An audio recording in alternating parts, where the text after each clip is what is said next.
volta com o Meio Dia Catarina e agora nós vamos fazer uma entrevista ao vivo com o governador do estado, Carlos Moisés, para falar um pouco mais sobre a situação do coronavírus aqui em Santa Catarina. E quem está aqui comigo para me acompanhar nessa entrevista é o nosso comentarista político, Roberto Azevedo. Muito boa tarde, Roberto. Boa tarde, Ana. Boa tarde a quem nos assiste. Nós vamos direto ao governador, agradecendo pela presença dele aqui na TVBV.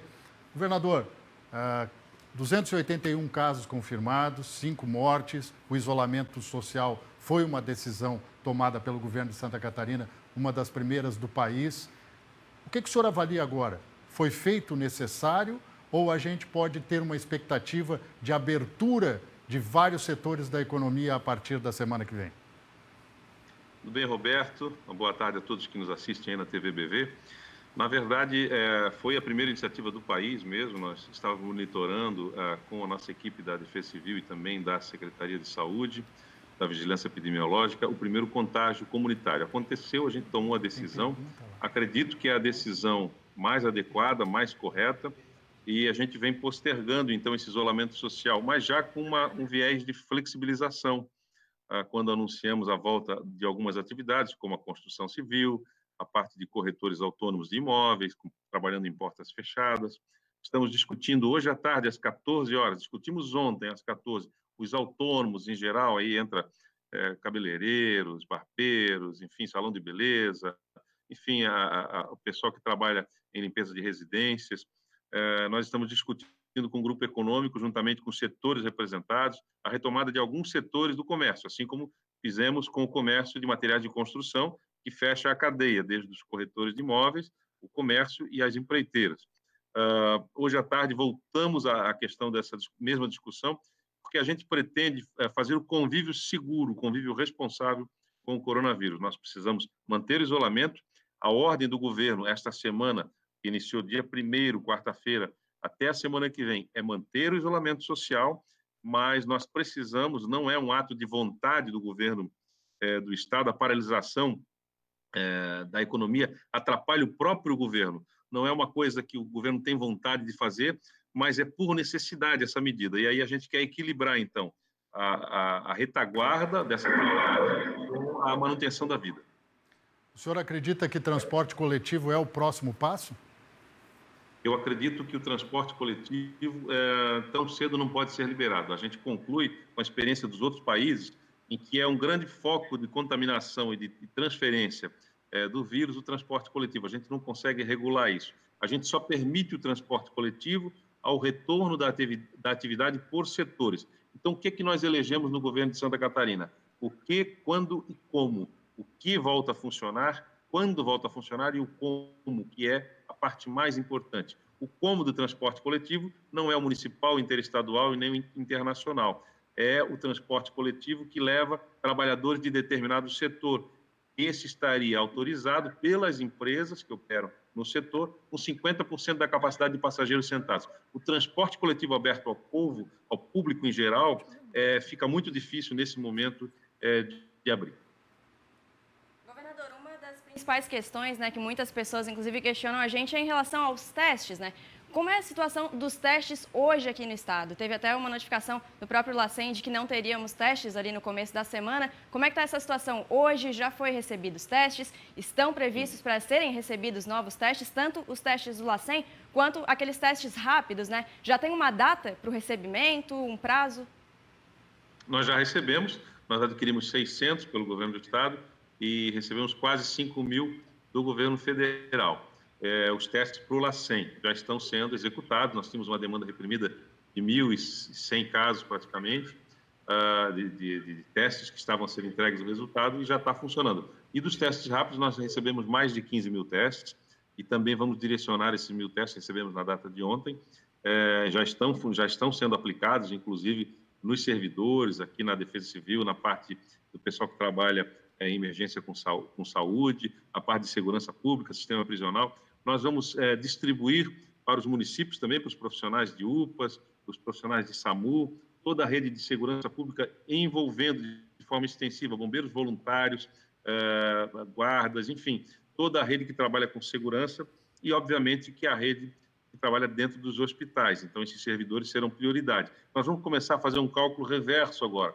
Nós, com o controle que temos dos os leitos de hospital privados dos leitos de UTI, nós vamos conseguir, mesmo independentemente do resultado dos testes que estão em andamento, poder projetar, se positivados fosse para coronavírus, quantos nós temos infectados no espaço do estado inteiro. Então, essa leitura tem funcionado nos principais países que foram afetados por essa pandemia. Isso vai ajudar o governo do estado a definir, inclusive, a política de UTIs, quer dizer, quem precisa realmente da UTI e quem pode ficar no isolamento social para evitar o contágio?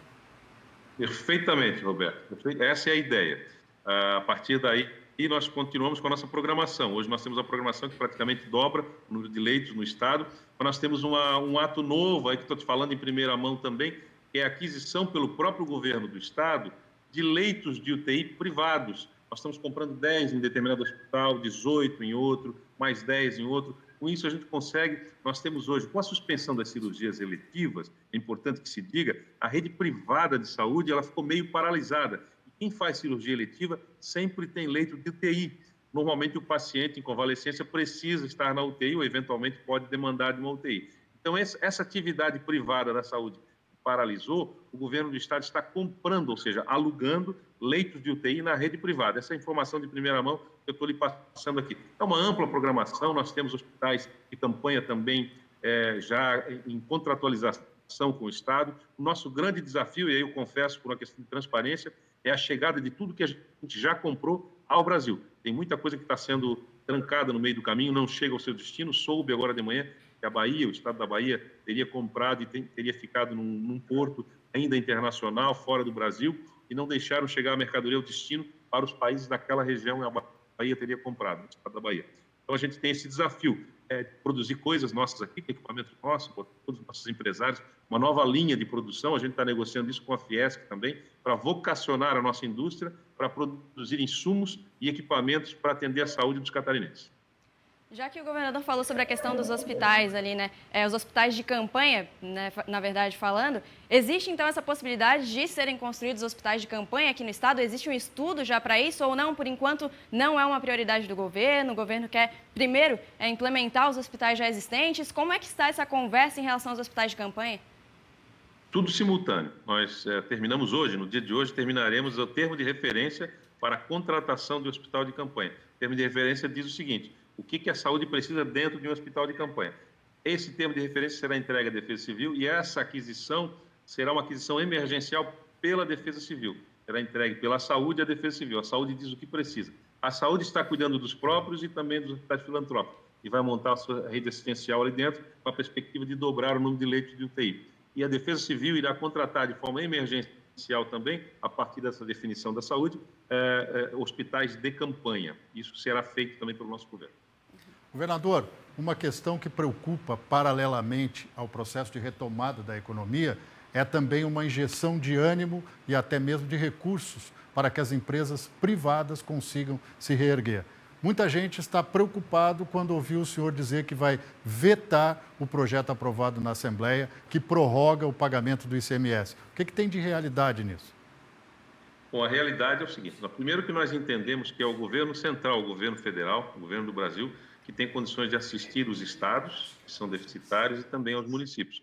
O governo consegue emitir títulos no mercado, ele consegue emitir moeda, ele consegue pegar as nossas dívidas e suspendê-las. Então, os governadores, tanto no Fórum Nacional de Governadores, os 27, quanto nos 7 governadores do Sul e Sudeste, nós temos reiterado, desde novembro de 2018, algumas ações importantes que o governo central tem que fazer, inclusive o plano de recuperação de estados e municípios, plano Mansueto, que até hoje não foi aprovado na Câmara e no Senado. Precisamos fazer essas pautas andarem e o governo precisa injetar dinheiro, sim, dinheiro novo, garantir o fundo de participação dos estados e dos municípios, independentemente da crise econômica a que os estados e municípios passarão daqui para frente. E o governo do estado tem feito aquilo que está ao seu alcance, assistindo alguns empresários através do BADES. Nós abrimos uma linha de crédito para até R$150 mil por empreendedor, para socorrer os empresários, e rapidamente esse crédito, 50 milhões, já foi direcionado a diversos empresários. Hoje nós temos uma fila aí de mais de 1.000 esperando esse investimento, esse aporte de recursos. Vamos negociar com os poderes para ver se a gente consegue aumentar esse fundo garantidor dentro do BADES, que atender mais empresários. Em relação ao ICMS, O projeto ele foi às cegas, ele foi para toda uma cadeia que, inclusive, não parou de trabalhar. Então, o projeto ele tem que tratar os desiguais desigualmente. Essa é a lógica. Eu tenho que assistir, é relevante suspender, enfim, postergar pagamento de ICMS, mas para aqueles que efetivamente são afetados. Não pode ser um projeto genérico, até porque o Estado precisa também de dinheiro para dar resposta à saúde da vida e das pessoas, da população. Então, nós não podemos beneficiar a todos indistintamente, inclusive aqueles que não tiveram a retração ou a sua atividade, por exemplo, continuou funcionando normalmente. Como foi o caso de boa parte da indústria catarinense. Governador, em relação ao número de casos, né, a gente não tem mais a divulgação do número de casos suspeitos, as pessoas às vezes se questionam um pouco em relação a isso. Primeiro, por que não está sendo mais feita essa divulgação dos casos suspeitos? E também aquela questão da não notificação, né? Os municípios fazem ali a sua verificação, tem um número, esse número às vezes demora para ser repassado um pouco para a Secretaria de Saúde do Estado. Como é que está funcionando essa questão dessa interferência? Qual é a previsão que vocês têm do aumento do número de casos, por exemplo, para a semana que vem? Existe um estudo relacionado a isso? O que nós estamos fazendo, como o país, o Brasil, ele não recebe os seus insumos para fazer os testes, como a gente vem falando, né, veio em quantidade insuficiente para o governo de Santa Catarina. Quem controla isso é o governo central, inclusive os insumos. Quem fabrica isso é o único laboratório no país, lá em Manguinhos. Então, o que a gente faz hoje? A gente vai fazer uma lógica reversa. Nós vamos pegar o número de óbitos, que é um percentual, normalmente a taxa de letalidade é muito parecida nos países pelo coronavírus. Vamos pegar o número de demanda de leitos de UTI, e com essa métrica nós chegamos ao número de contaminados, de pessoas infectadas pelo coronavírus. Isso é estimado, não é um número preciso, mas vai nos dar uma luz, inclusive, para formarmos a nossa curva a partir do número de contaminados e prevermos o quanto a gente vai demandar em termos de estrutura da rede hospitalar. Nós somos obrigados a inverter essa lógica porque nós não temos condição de teste maciço e rápido a todos os 7 milhões de catarinenses para conseguir monitorá-los. Equipamento, mídia para monitorar a movimentação dos catarinenses nós temos, mas não conseguimos testar porque isso é centralizado no governo central e hoje insumos são uma raridade para chegar nos estados. Então, a inversão dessa métrica, dessa lógica, para nós nos dá a garantia de que nós estamos no caminho certo. Hoje nós temos o controle de pessoas que estão na rede privada precisando de ventilação ou não em leitos de UTI. E isso também nos dá uma garantia de descartar ou de considerar esses casos positivos para coronavírus. Governador, numa declaração ontem em Brasília, o presidente Jair Bolsonaro usou o seu nome, governador Moisés, disse que o senhor manda em Santa Catarina, que é o dono do estado, para reclamar do isolamento social. Como é que está essa relação com o governo federal, particularmente com o presidente da República, nessa crise do coronavírus? Bom, a relação com o governo sempre foi uma relação boa. Eu tenho uma relação aberta com os ministros. O estado de Santa Catarina é muito considerado, as nossas tomadas de decisão aqui enquanto governador, elas são sempre muito precisas. E eu sou ouvido lá em Brasília, sou chamado para conversar com os ministros, para apresentar as nossas ideias e trocamos figurinha nas boas práticas também do governo federal com seus ministros, seus ministérios. O fato de eu ser um aliado político do presidente da República, do presidente Jair Bolsonaro, não significa que eu tenho que concordar com tudo que ele fala e com tudo que ele faz. Então, essa distinção tem que ficar muito clara. Nós vamos trabalhar em Santa Catarina com muita responsabilidade, colocando a vida em primeiro lugar. Governador, nós agradecemos muito a sua presença, o seu tempo para esclarecer a população de Santa Catarina nesse momento tão difícil. E eu retorno um pouquinho na pergunta antes, rapidamente para o senhor explicar para nós. Quando as luvas, quando as máscaras chegarão, se ainda dependeremos muito tempo da China? Nós dependemos sim do mercado internacional. Eu soube agora que um outro carregamento destinado a um outro país foi abordado por um outro cargueiro e foi levado para um país que hoje é o centro da epidemia, né, da pandemia mundial. Então, a gente tem essa dependência, continuamos com a dependência. Inclusive, as empresas que se colocaram à disposição para construir ventiladores aqui em Santa Catarina, elas dependem de peças que são importadas também. Então, nós estamos com toda essa situação, isso nos preocupa o Ministério da Saúde, que é a chegada de insumos. O mundo inteiro está precisando da mesma coisa. E isso nos preocupa e a gente está, inclusive, buscando alternativas de produtores locais com modos menos convencionais de criação de ventiladores, enfim, meios de fortuna, até eu diria, se nós viermos a precisar. Uma coisa interessante que nós fizemos é exatamente esse aluguel de leitos de UTI da rede privada. Eles existem, eles estão aí, nós vamos oferecer dinheiro para a rede privada que está paralisada hoje, não pode fazer cirurgia eletiva. Esse é um caminho também. E o controle da nossa população. Ficar em casa é o mais importante, porque nos dá essa condição de atendendo as pessoas que precisam, saindo da crise, vão para respirador, depois voltam para o leito de enfermaria, e depois eles vão sendo liberados. Tá certo. Muito obrigada, governador, pela sua participação. Já participo também meu colega Roberto aqui pela entrevista. Obrigado. Nosso meio-dia de hoje vai encerrando por aqui. Muito obrigada, governador. Bom fim de semana, governador. Fiquem em casa. Obrigado. Obrigada. Fiquem em casa, como disse o governador, né? Sigam as orientações e segunda-feira a gente está de volta. Tchau, tchau.